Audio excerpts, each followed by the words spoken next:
Exactly. ওকে, আচ্ছা আমি একটা জিনিস একটু বলি এই প্রবলেমটা সলভ করার আগে, একটা খুব সুন্দর কথা।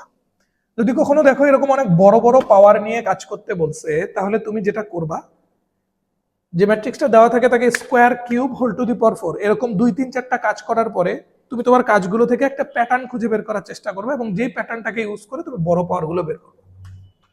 সো এই টাইপের প্রবলেমগুলোকে আমরা বলতে পারি প্যাটার্ন রিকগনাইজিং। কি বলতে পারি? Pattern recognising problem. ঠিক আছে, এই প্রবলেমগুলোকে আমরা বলতে পারি প্যাটার্ন রিকগনাইজিং প্রবলেম।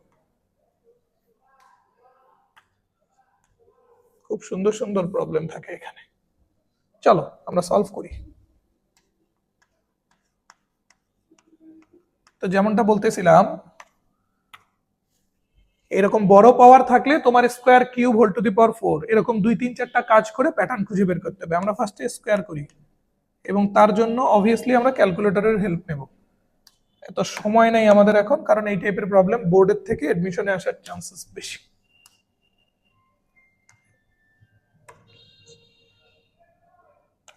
ম্যাট্রিক্স 6 করে নিলাম, এ ম্যাট্রিক্স। এ ম্যাট্রিক্সের অর্ডার কত? 3/3। ফাইন, ইনপুট দাও 1 0 0 1 0 0 0 1 1 0 1 1 1 0 0 1 0 0। এসে চাপলাম ক্যালকুলেটরের মেমোরিতে, নিয়ে নিছে ম্যাট্রিক্সটাকে, শিফট 4। ম্যাট্রিক্স এ আছে কততে? 3 স্কোয়ার কত হয়? 3টা 1 0 1 0 0 1 0। ফাইন, 3টা 1 0 1 0 0 1 0। আচ্ছা, এবার একটু এ কিউব করি দেখি। আবার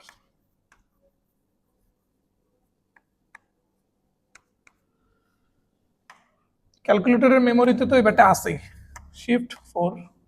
এ ম্যাট্রিক্স আছে 3 কিউব করব থাকে। দেখছো এই কলাম দুইটার কিন্তু কোনো চেঞ্জ হয়নি, 0 1 0 0 1 0। এইটা হয়ে গেছে 1 2 1।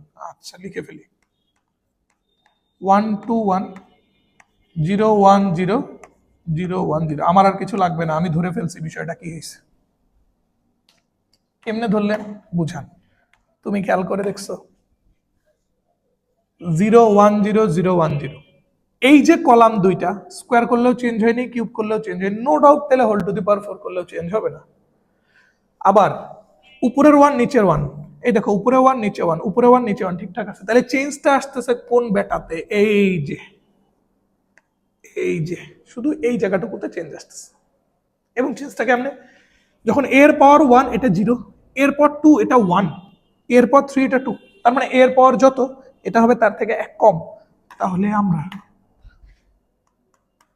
এরকম ডট ডট ডট ডট দিয়ে বলতে পারি না a to the power 2020 is equal to 1 নিচের 1 ঠিক, 0 1 0 0 1 0 ঠিক, জাস্ট এই মাঝখানেরটা পাওয়ারের থেকে 1 কম, মানে 2019। বুঝলে? এবং a to the power 2025, তাই না? 2025 কি হবে বুঝতেই পারতেছ, 1 নিচে 1 0 1 0 0 1 0, এটা হবে 1 কম, মানে 2024। বুঝলে? তো এবার এটার থেকে যদি এটা বিয়োগ করতে বলে, আর কি করে দেওয়ার কোনো মানে আছে? বাকিটুকু তুমি নিজে করে নিবা। আমি তোমাকে a to the power 2025 এবং a to the power 2020 দোনোটাই বের করে নিয়েছি, বাকিটা করে নিবা। আচ্ছা এই জিনিসটা কোথায় যেন আসছে বলে মনে হচ্ছে।